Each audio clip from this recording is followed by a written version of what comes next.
여호와께서 이와 같이 내게 이르시되 너는 가서 뱃띠를 사서 내 허리에 띠고 물에 적시지 말라 하시기로 내가 여호와의 말씀대로 띠를 사서 내 허리에 띠니라.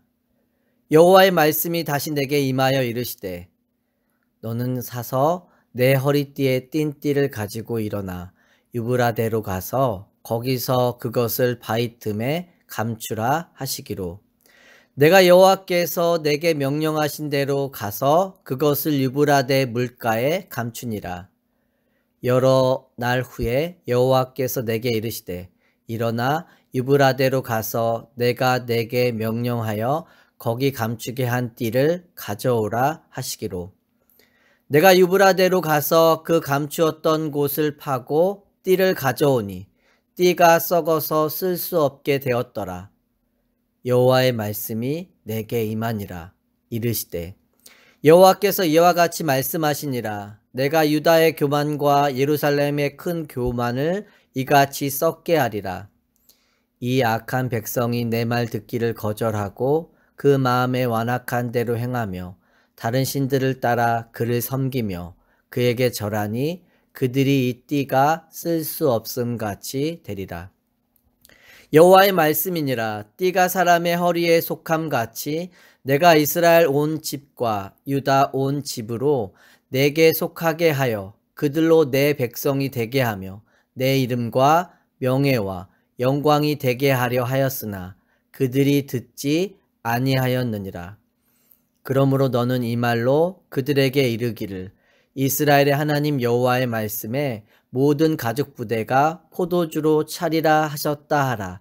그리하면 그들이 내게 이르기를 모든 가죽 부대가 포도주로 찰 줄을 우리가 어찌 알지 못하리요 하리니 너는 다시 그들에게 이르기를 여호와의 말씀에 보라. 내가 이 땅의 모든 주민과 다윗의 왕위에 앉은 왕들과 제사장들과 선지자들과 예루살렘 모든 주민으로 잔뜩 취하게 하고 또 그들로 피차 충돌하여 상하게 하되 부자 사이에도 그러하게 할 것이라.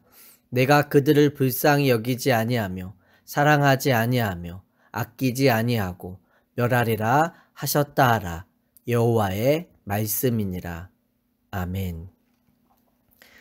하나님이 존재한다면 이 땅에 왜 악이 있는가? 악한 자들이 왜 심판을 받지 않는가? 믿는 자나 믿지 않는 자 모두 한 번쯤은 궁금했을 질문입니다. 특별히 믿는 자들은 예수 그리스도로 인해 하나님의 나라가 이 땅에 임했다고 하는데 우리의 삶은 왜 여전히 힘든가? 믿지 않는 자들의 삶을 보면 악을 따르면서도 평화롭고 즐겁기만 한 것 같습니다. 그런데 믿음을 지키며 살아야 하는 삶이 호락호락하지 않음을 자주 느낍니다.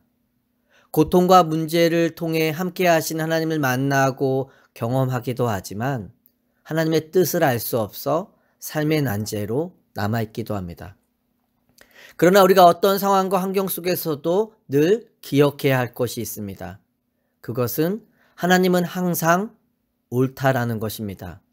기독교 신앙에서 그것을 가리켜 신정론이라고 합니다. 하나님은 선하신 분이고 선하신 계획이 있음을 믿는 것입니다. 그 선하신 계획으로 인해 우리가 세상에서 손해를 보지 않거나 어려움도 피해가는 것이 아닙니다. 하나님과의 관계 그리고 우리를 구원으로 인도하는 여정에 손해볼 것이 아무것도 없다라는 것입니다. 그러니 하나님의 계획이 옳음을 인정하는 것입니다. 지금 하나님의 심판의 메시지 앞에 있는 유다인들은 하나님의 계획이 옳아 보이지 않습니다. 하나님의 택한 백성들의 삶을 왜 보호해주지 않으시고 이방에게 고통을 당하게 하시는가? 하나님이 살아계시다면 우리가 바벨론 포로로 끌려간다는 것이 가능한 일인가라고 묻습니다. 자신의 모습은 돌아보지 못한 채 하나님의 행하신 것만 못마땅하게 여기는 것입니다. 그래서 하나님은 예레미야 선지자를 통해 그들의 모습을 깨닫게 하십니다. 본문에 보면 두 가지의 비유가 나타나고 있는데 첫째는 허리띠의 비유입니다. 하나님은 예레미야에게 세 가지를 명령하십니다. 첫째, 허리띠에 띠고 물에 적시지 말라고 합니다. 여기서 말하는 허리띠는 세마포로 제사장들이 에봇 위에 입는 허리띠를 이야기합니다. 그리고 두 번째, 허리띠를 가지고 유브라데로 가서 그것을 바위 틈에 숨기라고 말씀하십니다. 예레미야가 있는 곳에서 유브라데까지는 약 600km 정도입니다. 가까운 거리가 아니죠.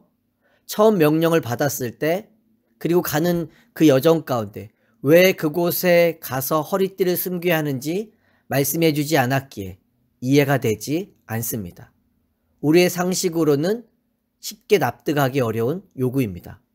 그러나 예레미야는 말씀에 순종해 그곳까지 갑니다.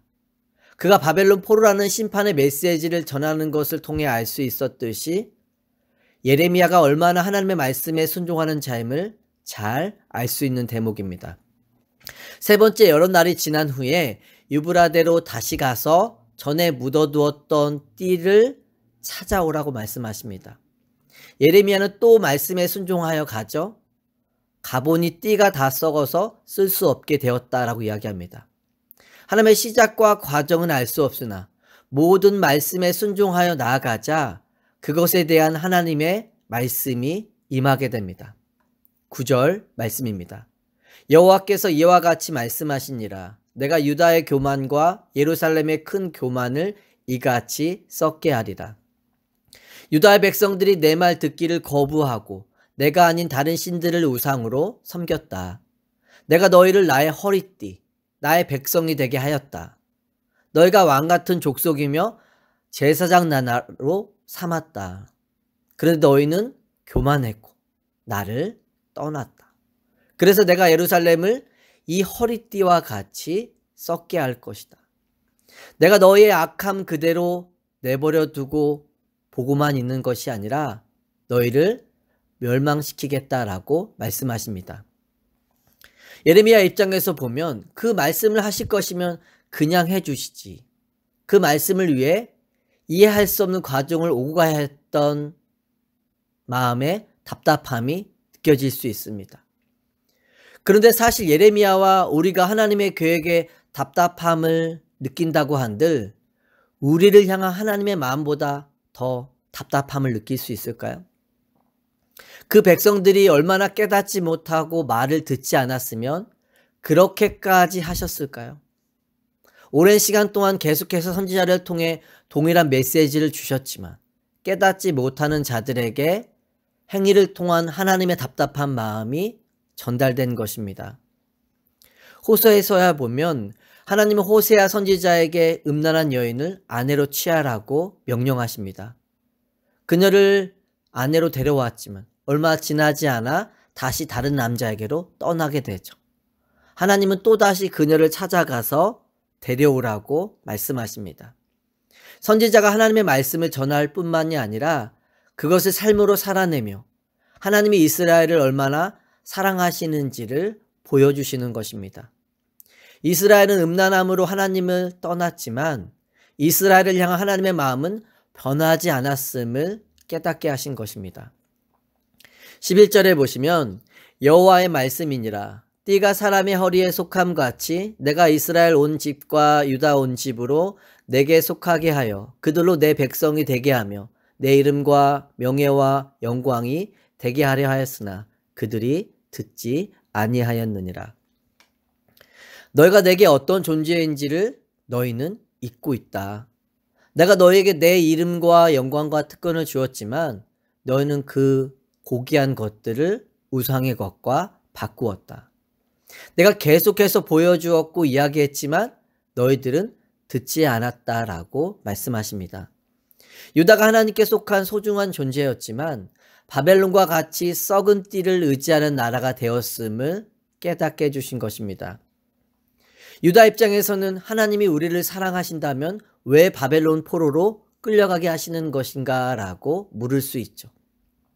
하지만 바벨론 포로는 그들의 죄를 향한 하나님의 심판만 있는 것이 아니라 사랑에서 주어진 징계임을 뒤늦게 깨닫게 되죠. 그들이 믿었던 예루살렘 성전은 무너졌고 자랑하던 다윗의 왕권은 끊어졌지만 하나님이 우리를 버리지 않으셨다는 것을 바벨론 포로의 과정 속에 깨닫게 됩니다. 우리를 인도하여 내신 여호와가 어떤 분이었는지를 다시금 눈뜨게 되는 것입니다. 우리도 고난과 연단의 과정을 지난 후에 내가 붙잡고 의지했던 것들이 아무것도 해줄 수 없음을 깨닫게 되는 순간들이 있습니다. 그리고 그때 가난한 마음을 가지고 주 앞에 나와 나의 잘못을 회개하게 되죠. 예수 그리스도를 통해 나를 위해 어떤 일들을 행하셨고 어떻게 사랑하고 계신지를 기억하게 됩니다. 내 삶을 이렇게 해주셨으면 좋겠다는 마음에서 은혜가 인도하는 길로 한 걸음씩 나아가게 되죠. 하나님의 계획을 믿고 수용하며 인정하게 되는 것입니다. 12절에서 14절에 보시면 두 번째 포도주의 비유가 등장합니다. 그러므로 너는 이 말로 그들에게 이르기를 이스라엘의 하나님 여호와의 말씀에 모든 가죽 부대가 포도주로 차리라 하셨다 하라. 그리하면 그들이 내게 이르기를 모든 가죽 부대가 포도주로 찰 줄을 우리가 어찌 알지 못하리요 하리니. 가죽 부대에 포도주가 가득 찬다는 것은 추수 때에 누리는 즐거움과 축복입니다. 성경에서 번영과 복된 미래를 약속해주는 표현이죠.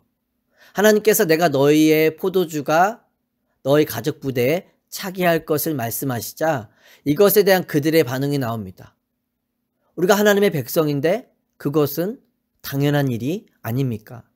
우리에게 복받는 길 외에는 다른 삶은 존재할 수 없다는 그들의 반응이죠.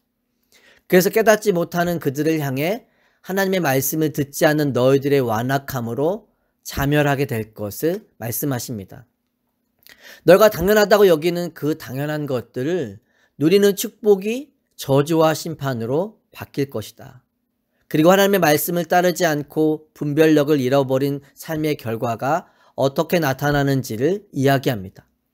세상에서 자기 이익을 따라 충돌이 생길 뿐만 아니라 아버지와 아들 사이에도 충돌이 일어날 것을 이야기하죠. 하나님을 떠난 삶, 하나님의 말씀을 떠난 삶에는 모든 것이 파괴되는 자리로 갈 수밖에 없는 것입니다. 그리고 결국 멸망으로 치닫게 되는 것입니다. 오늘 사는 우리는 저주의 자리에 있을까요? 아니면 하나님의 축복의 자리에 있을까요? 사실 우리도 은혜로 받고 누리는 축복의 삶인데 너무도 당연하게 생각하고 있는 것은 아닐지 생각해 보게 됩니다. 예수님 앞에 나와 나의 죄 문제를 쏟아놓고 죄책감의 무게에서 이제는 자유함을 얻어 삶의 자리로 돌아가기도 합니다. 우리는 똑같은 죄의 문제를 가지고 반복적으로 나오는 것이 당당한 고백이 아닌 나를 위해 자신의 모든 것을 내어주신 분께 죄송하고 안타까운 고백임을 깨달아 알아야 합니다. 엔도 휴샤쿠가 쓴 침묵이라는 책에 보면 선교사제 로드리고는 함께 끌려온 신자들이 밤새 고문을 당하여 처절하게 울부짖는 것을 보며 하나님을 원망하죠. 신앙을 부인해야만 살 수 있는 절체절명의 상황에서 고난의 순간 하나님은 어디 계신가 라는 질문을 던지지만 답을 찾을 수는 없습니다. 그리고 결국 고통당하는 자들을 살리기 위해 그들의 강요에 의해 예수님의 성화를 발로 밟는 장면이 등장하죠. 수많은 사람에 의해 밟히고 닳고 닳은 예수님의 얼굴에 발을 대는 순간 주님이 그를 향해 이렇게 말씀하시죠. 밟아라. 성화를 밟아라. 나는 너희에게 밟히기 위해 이 세상에 왔다. 밟는 너의 발이 아플 것이니 그 아픔만으로 충분하다. 하나님이 그들의 고통 가운데 침묵하신 것이 아니라 우리에게 말씀하시며 함께 하셨음을 깨닫게 됩니다. 십자가 위에 세워주신 우리의 삶이 그 어떤 일들 속에서도 헛되지 않음을 믿을 수 있기를 소망합니다. 우리가 어떻게 하든지 하나님은 나를 결코 포기하지도 않으시고 버려두지도 않으실 것입니다. 이것이 우리에게 소망이 되고 큰 위로함이 되는 말입니다. 하지만 동시에 나의 원함대로 그냥 그렇게 내버려 두지 않으시고 하나님의 뜻대로 인도해 가신다는 말이기도 합니다.